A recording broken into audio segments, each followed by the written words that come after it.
আসসালামু আলাইকুম সবাইকে। আজকের ভিডিওতে থাকছে আমাদের জাতীয় চিড়িয়াখানা, যেটা মিরপুরে অবস্থিত। সেই চিড়িয়াখানা সম্পর্কে বিস্তারিত তথ্য, কিভাবে আসবেন এবং কত টাকা প্রবেশ মূল্য দিয়ে আপনাদের ঢুকতে হবে, আর ভিতরে কি কি আছে সবকিছু জানানো হবে।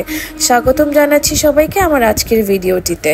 আমাদের চিড়িয়াখানায় প্রায় 2000 প্রজাতির পশু পাখি রয়েছে। প্রতি বছর গড়ে এখানে 4 মিলিয়নের বেশি মানুষজন ভিজিট করতে আসে।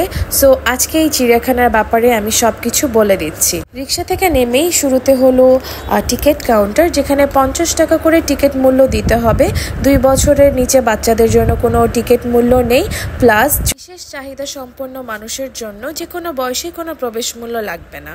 একদম ঢুকেই হাতের বামে হলো পাবলিক টয়লেট এবং তার পাশে হলো নিরীহ প্রাণী হরিণের আশ্রয়স্থল, এবং এর ঠিক পিছন বরাবর হলো চিড়িয়াখানার দক্ষিণ লেক। এই দক্ষিণ লেকে আপনি মাছ ধরতে পারবেন। মাসের প্রথম শুক্রবারে 2000 টাকার বিনিময়ে আপনি মাছ ধরার জন্য অনুমতি নিতে পারেন, কিন্তু আপনি মাছ ধরতে পারবেন একমাত্র ছিপ ফেলে। এই ক্ষেত্রে আপনি কোনো জাল ফেলতে পারবেন না। এন্ড বিস্তারিত আপনাকে ওখানেই বলে দেওয়া হবে কি কি নিয়ম আছে। আচ্ছা, প্রথমে ঢুকতেই হলো হাতের বামে চিত্রা হরিণ। প্রতিটা প্রাণীর আশ্রয়স্থলের সামনে তাদের নাম এবং তাদের বিভিন্ন বৈশিষ্ট্য, খাদ্যাভ্যাস সুন্দর করে লিখে দেওয়া আছে। আমরা যখন গিয়েছিলাম তখন দেখলাম যে হরিণগুলোকে ভুট্টা খেতে দেওয়া হয়েছে এবং তারা মনের সুখে গাছের ছায়ার নিচে সব দাঁড়িয়ে দাঁড়িয়ে ভুট্টা খাচ্ছে। যে কোনো ধরনের তথ্য জানতে হলে আপনি ঢুকে হাতের ডানে হলো তথ্য কেন্দ্র, এবং সোজা রাস্তা ধরে হেঁটে গেলে একদম রাস্তার মাথায় হলো তাদের বানরের খাঁচা। বানরের খাঁচার ওখানে পুরো চিড়িয়াখানার একটি ম্যাপ দেওয়া আছে, যে ম্যাপ দেখে আপনি নিজে আগে ডিসাইড করে নিতে পারবেন আপনি কোন দিক থেকে উপভোগ করা শুরু করতে চান, ডান দিক থেকে না কি বাম দিক থেকে। দিক থেকে গেলেই আপনার এক্সিট কিন্তু একদিক থেকে, এই রাস্তা দিয়ে আপনার এক্সিট করতে হবে। পুরো চিড়িয়াখানাটি কিন্তু 186 একর জমির উপরে নির্মাণ করা আছে। 1974 সালে চিড়িয়াখানাটা প্রথম উদ্বোধন হয়, কিন্তু তখন চিড়িয়াখানার নাম কিন্তু জাতীয় চিড়িয়াখানা ছিল না, ঢাকা চিড়িয়াখানা ছিল। তারপরে তার নাম পরিবর্তন করা হয় 2015 সালে এবং পরিবর্তন করে রাখা হয় জাতীয় চিড়িয়াখানা। জাতীয় চিড়িয়াখানার মূল আকর্ষণ হলো রয়্যাল বেঙ্গল টাইগার, সিংহ, কালো ভাল্লুক এবং মিঠা পানির কুমির।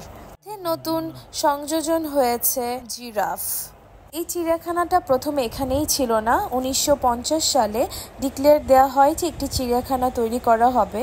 তখন সেগুন বাগিচার কাছে হাইকোর্টের পাশে একটি চিড়িয়াখানা ছিল। সেখানে শুধুমাত্র হরিণ, ময়ূর এবং অল্প কিছু সংখ্যক পশু পাখি নিয়ে চিড়িয়াখানাটা ওপেন করা হয়েছিল।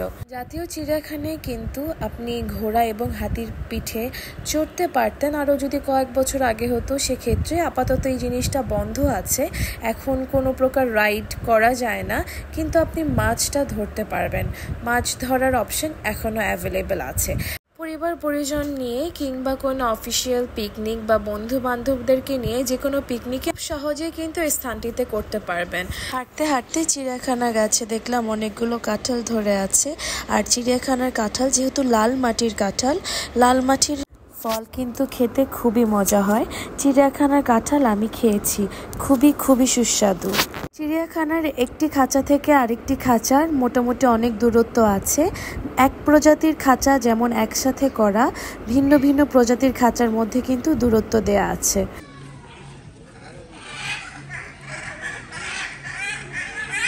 এখন যে পাখিটির ডাক শুনতে পেলেন সেগুলো হলো ম্যাকাও। এখানে বিভিন্ন প্রজাতির ম্যাকাও একসাথে খাঁচা করে রাখা আছে। এর মধ্যে দেখা যাচ্ছে যে red colour, green colour, orange colour, ভিন্ন ভিন্ন কালারের ম্যাকাও রয়েছে। বিশাল বিশাল কৃষ্ণচূড়া গাছে কৃষ্ণচূড়া ফুল ধরে রয়েছে। গাছে কাঁঠাল, আম সব কিছুই পরিপূর্ণ, খুব সুন্দর পরিবেশ। ম্যাকাওর খাঁচা থেকে একটু সামনে হেঁটে গেলে ডানে হলো হরিণের খাঁচা। হরিণের খাঁচার পাশ দিয়ে ঢুকে গেলে কিন্তু আমরা বাঘ দেখতে পাবো। অনেকের কাছেই চিড়িয়াখানা মানে অনেক নতুন একটা জায়গা, ভিন্ন একটা জায়গা। সেক্ষেত্রে আপনারা প্রথমে ঢুকে বানরের পাশে যে বড় করে ম্যাপটা দেয়া আছে, সেই ম্যাপটার একটা ছবি আপনাদের ফোনে তুলে নেবেন। সেই ম্যাপ দেখে দেখে আপনারা কিন্তু পুরো চিড়িয়াখানাটা সুন্দরভাবে ঘুরতে পারবেন।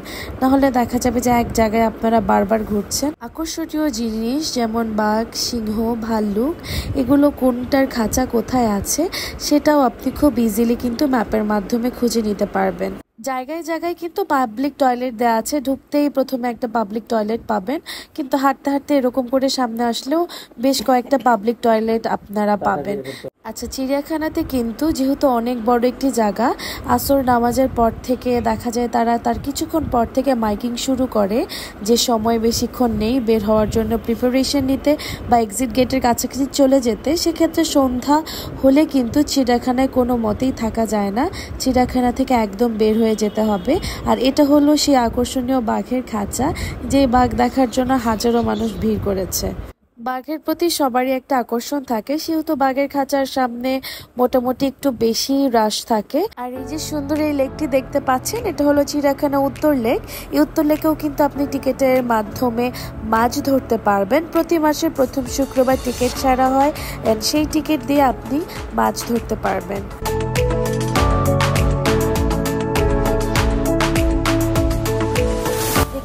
চলে আসলাম আরেকটি প্রত্যাশিত খাঁচা, সেটা হলো আফ্রিকান সিংহ।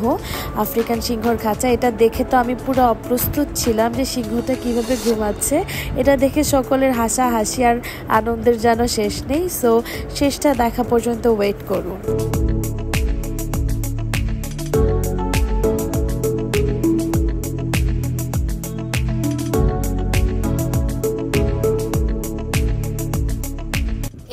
দূরে দেখা যাচ্ছে সিংহটি ঘুমাচ্ছে, দুই পাশে দুই পা দিয়ে এক পা ঝুলিয়ে রেখে সে কিন্তু আরাম করে ঘুমাচ্ছে। দুপুরবেলা যে সকলেরই একটা ঘুম পায়, একটা অলসতা কাজ করে, সেটা আমি বুঝতে পারলাম। পশু পাখি থেকে শুরু করে মানুষ সবার মধ্যেই তা হয়।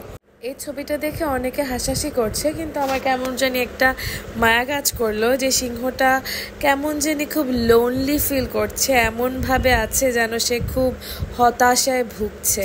যাই হোক, তো বুঝতে পারলাম মানুষের মতো পশু পাখিরাও হতাশায় তাহলে ভোগে। এখন যে খাঁচার দিকে আমরা এসেছি এটা হলো হনুমান বানর। এই জাতির হলো অনেকগুলো টাইপের, যতগুলো আছে এক একটার এক একটা নাম, সেরকম প্রজাতির খাঁচা এখানে বেশ কয়েকটা করা। পাশাপাশি এখানে ডিফারেন্ট টাইপের হনুমান রয়েছে, বানর রয়েছে, এক একটা এক এক রকমের, কোনোটার লেজ বড়, কোনোটার চেহারা ডিফারেন্ট, এক একটা এক এক ধরনের। একটু দূরে যেতেই দেখলাম বানরের খাঁচার সামনে প্রচুর ভিড়।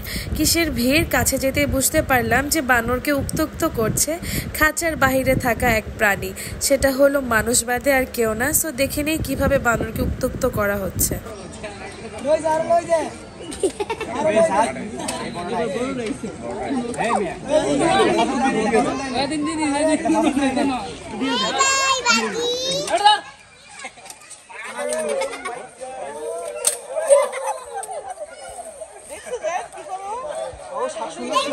হ্যাঁ, বোকা দিচ্ছে, বাচ্চাদেরকে দৌড়ানি যায়।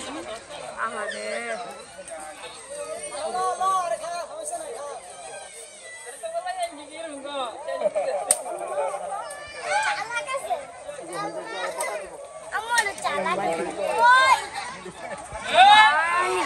ভিডিও ফুটেজটিতে আপনারা একটা জিনিস খেয়াল করেছেন কিনা আমি জানি না, এই ছোট ছোট বানরগুলো যখন এখান থেকে এসে এই টিফিন কেয়ারের বাটিগুলো ধরতে চাচ্ছিল, পিছন থেকে এক বড় বানর আসার সাথে সাথে কিন্তু তারা পালিয়ে যাচ্ছিল।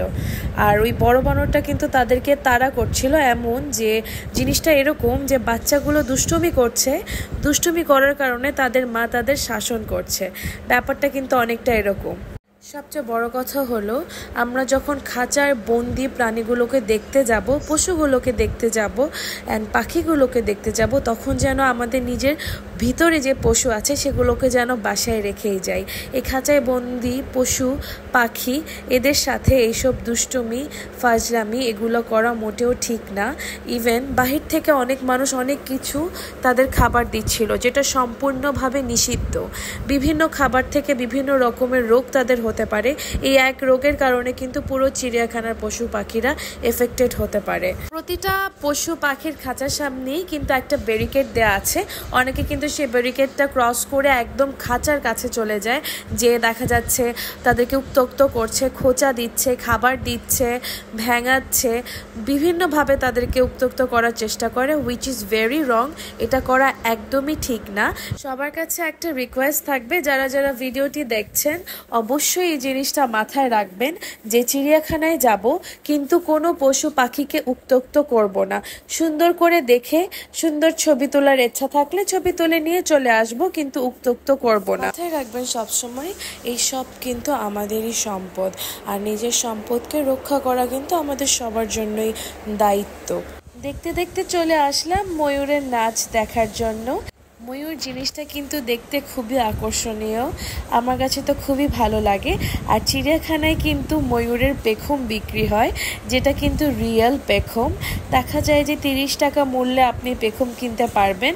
আমার কাছে এগুলো পুরো ওয়েস্ট মনে হয়। ছোটোবেলায় কার কি মনে আছে জানি না, কিন্তু ছোটোবেলা থাকতে আমরা কিন্তু আমাদের মাঝে একটা জিনিস ছিল যে ময়ূরের পেখম থেকে নাকি আরেকটা বাচ্চা হয়, পাখা হয় আরেকটা, আর এভাবে নাকি সবাই ডায়েরির ভিতরে রেখে ওটাকে তেল দিতাম, ওটাকে জিয়ায় রাখতাম যেন আরেকটা ওখান থেকে আরেকটা পেখম হয়। জানি এগুলো কুসংস্কার, কিন্তু হাঁটতে হাঁটতে ছোটবেলার কথা মনে পড়ে গেল এই ময়ূরের পেখমটা দেখে। ছোটবেলার কতই না স্মৃতি এটার ভিতরে আছে।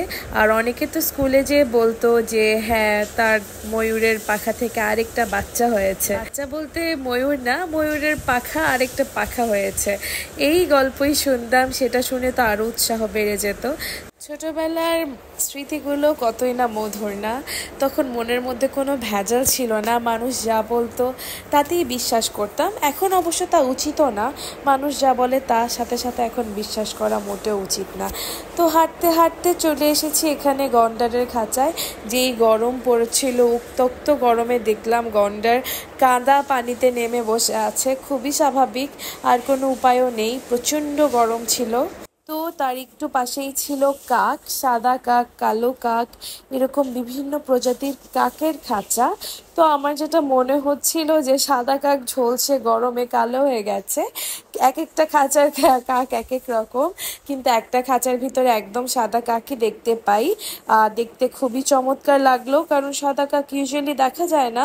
ইউজুয়ালি কি সাদা কাক তো আমরা কখনো দেখিই না, কিন্তু কালো কাকও এখন ইউজুয়ালি আর দেখা যায় না।